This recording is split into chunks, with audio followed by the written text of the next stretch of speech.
Ассаламу алейкум. Бүгін сіздерге үш фазалық счетчикті қалай қосу керегін көрсететін боламын. Ең әуелі біз счетчикті жалғамастан бұрын айта кететін жағдай. Бізде жалпы үш фазалық счетчиктің жалғанудың негізгі үш түрлі жолы бар. Үш немесе төрт. Біріншісі бана үш фазаны бізде тікелей қосу, яғни электр счетчигіне. Екіншісі жанамалап қосу дейді, яғни трансформатор тоқты қолдану арқылы. Үшінші түрі бізде қисық қосу дейді, яғни трансформатор ток және трансформатор кернеуін қолдану арқылы электр счетчигіне үш фазылыққа жалғанады. Ең бірінші счетчикті таңдаған кезде қараймыз. Мысалы сізге айтатын болсақ, счетчиктің қандай түрі керек? Жалпы түрі деген кезде счетчикке қараймыз. Үш фазылық, яғни 230-400 вольт кернеуі электр кернеуіне есептелген, яғни одан кейін 5-тен 60 амперге дейін электр тоқ күшін яғни өткізе алады деген сөз. Бұл үш фазылық счетчик, яғни 50 герц частотаға, яғни жиілікке арналған. Одан кейін жағында бізде қосылу сұлбасы жазылып тұр, яғни үш фазаны қалай жалғау керек екен.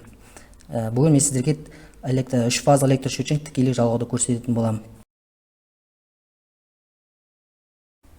Егер сізге үш фазалық счетчикке қосылатын электр құрылғылар, мысалы трансформатор, сварочный аппарат болсын, электр станоктары, мысалы 60 амперден көп тоқ, яғни қолданатын болса, яғни одан көп керек болатын болса, онда 100 амперге дейін үш фазалық счетчикті таңдау керек болады. Осыған мән беретін боламыз, яғни мән беру керек. Менде 6 квадратты кабель бар, яғни 3 электр сымы бар. Фаза А-ны мен қоңыр сымға жалғайтын боламын. Фаза Б-ны қараға және фаза С-ны ақ сымға жалғайтын боламын. Ал көк сымды мен 0-ге жалғайтын боламын. Осыны өздеріңізге ең бірінші анықтап алған дұрысырақ болады. Яғни көбінде ақ сым, қоңыр сым, қара сымдарды фаза ретінде алады, ал көк сымды көбінде 0 ретінде алады. Кейбір уақыттарда қара сымды да 0 ретінде алып жатады. Бұл жалпы түсті маркировка, яғни электр фазаларды жалғаған кезде шатаспау үшін жақсы деген сөз. Үш фазалы электр счетчигін қолданатын көп жерде қолданады, әсіресе кәсіпорындарда, мейрамханаларда, кейбір жағдайда тұрмыстық үй жағдайларында қолданып жатады. Кімнің үйінде мысалы сварочный аппарат болса, электр станоктар болса, ағаш кесетін тағыс, сол уақытта мысалы үш фаза керек болады, сондықтан үш фазалық счетчик орнату қажет болады. Бізде яғни 8 клемма бар, бұлда схемасына қарасақ болады. Яғни бірінші клеммаға бізде фаза А кірсе, екінші клеммадан фаза А бізде шығатын болады. Үшінші клеммаға фаза Б кіретін болса, төртінші клеммадан фаза Б шығатын болады. Яғни бізде ішке қарай барады деген сөз, яғни қолданысқа. Үшіншісі фаза С, бесінші клемма кірсе, алтыншы клеммадан фаза С шығады. Ал жетінші және сегізінші клеммаға 0 жалғанады. 7-ге 0 кірсе, 8-ден 0 шығады. Қазір мен бірінші клеммаға фаза А-ны берем. Яғни фаза А, Б, фазалар жалпы үш фазаны А, Б, С деп атайды. Кейбір жағдайларда L1, L2, L3 деп латын әріптермен белгіленеді, солай да аталады. Фаза А сырттан келеді бізде. Фаза А бірінші клеммаға жалғаймыз, өлшеп аламыз. 2,5 см көлемінде изоляциясын сымның ашайтын боламыз.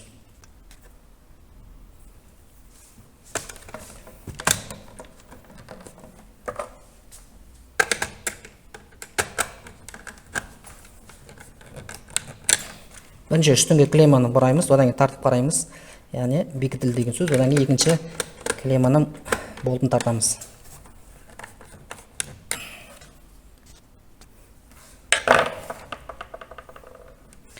Бұл бізде сырттан келетін қорек, электр қорегі. Фаза А-ны бірінші клеммаға бердік, енді фаза А-ны екінші клеммадан шығарамыз.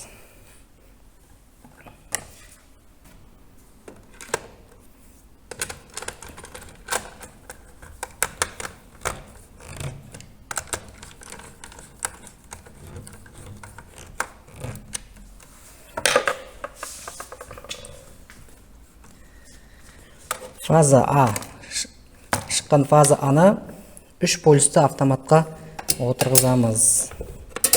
Яғни 3 полюсті автоматтың жоғары жағынан қосатын боламын.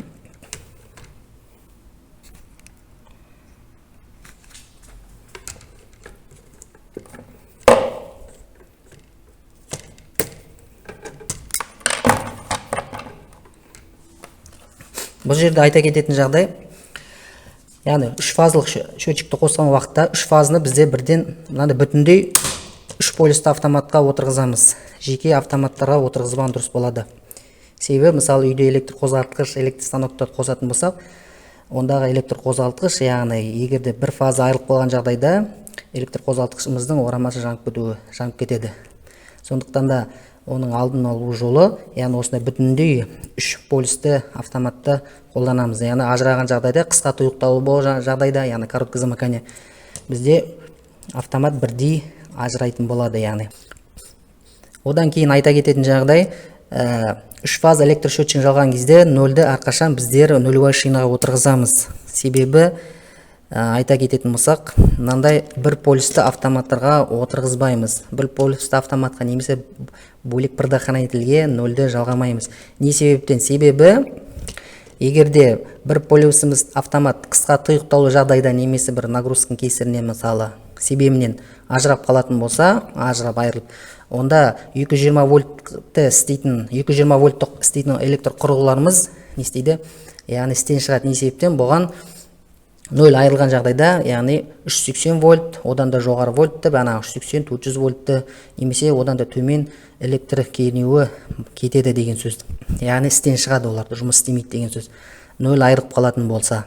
Сондықтан да әрқашанда біздер бір полюсті автоматқа нөлді отырғызбаймыз. Әрқашан тікелей тек қана нөлевой шинаға барып отырғызамыз. Қалған электр құрылғыларының 220 вольттық істейтін құрылғыларды нөлін нөлевой шинаға жалғаймыз.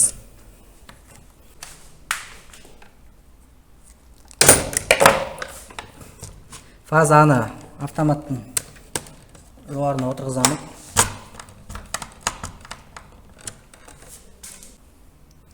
Фаза Б-ны 3-ші клеммаға жалғаймын.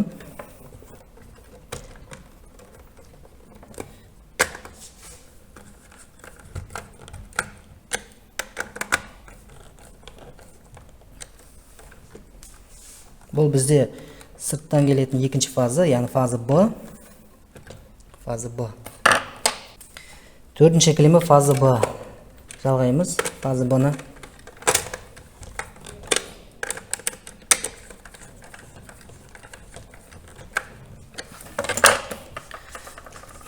Фаза Б 4-ші клеммеден шығатты. Екінші автоматтың жоғарына отырғызамыз.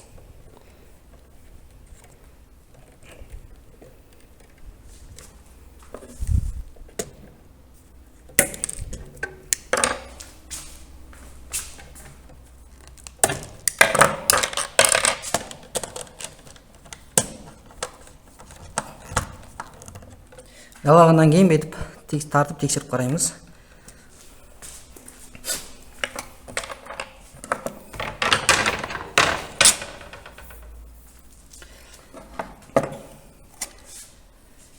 Фаза С менде 5-ші клеммаға жалғанады.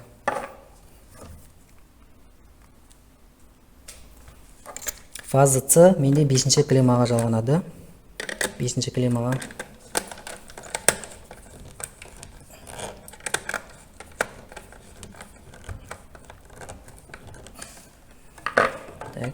Тартып тексеріп қараймыз. Дұрыс бекіді ме екен? Фаза С 6-ші клеммадан шығады да. 6-ші клеммадан шығады да. Автоматтың 3-ші полюсіне барады.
0 сымы 3 фазаны жалғадық. Фаза А кірсе, фаза А шығып автоматқа барады. Фаза Б, яғни 3-ші клеммадан кірсе, 4-ші клеммадан шығып автоматтың 2-ші полюсіне барады. Фаза С автоматтың 5-ші клеммасынан кірсе, 6-ші клеммасынан фаза шығып автоматтың 3-ші полюсіне барады. Енді 7-ші 8-ші клеммаға біздер 0 сымын жалғайтын боламыз.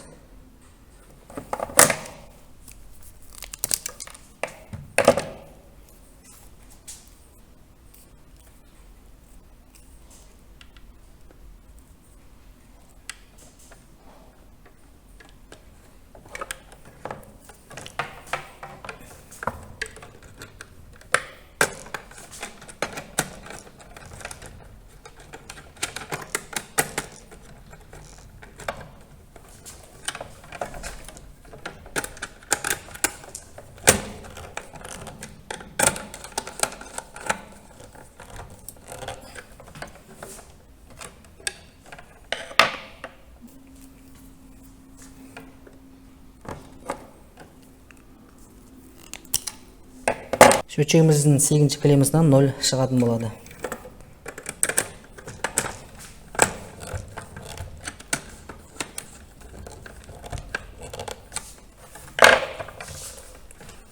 Нөлді біздер, яғни нөлевой шинаға апарып, тікелей жалғайтын боламыз. Яғни, бана айтқандай, автоматқа бөлек бір полюсті отырғызбаймыз, яғни жалғамаймыз.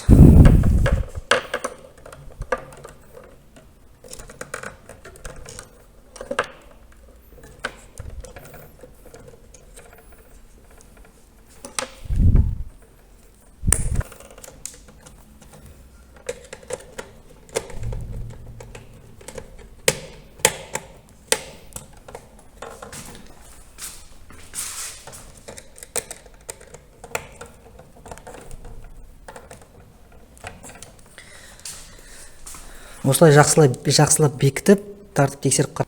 Жалпы 0 сымын негізі электротехник кітаптарында айтылған, яғни бөлек автоматқа ажыратқышқа немесе яғни сақтандырғыш предохранительдерге жалғауға болмайды деп, яғни 3 фазлық электр энергиясын қолданған кезде, 3 фазлық электр энергиясын жалғап 0-ді қолданған кезде. Жақсы, егерде видео ролик ұнап жатырса, өз пікірлерімізді қалдырамыз. Сау саламатта болыңыздар.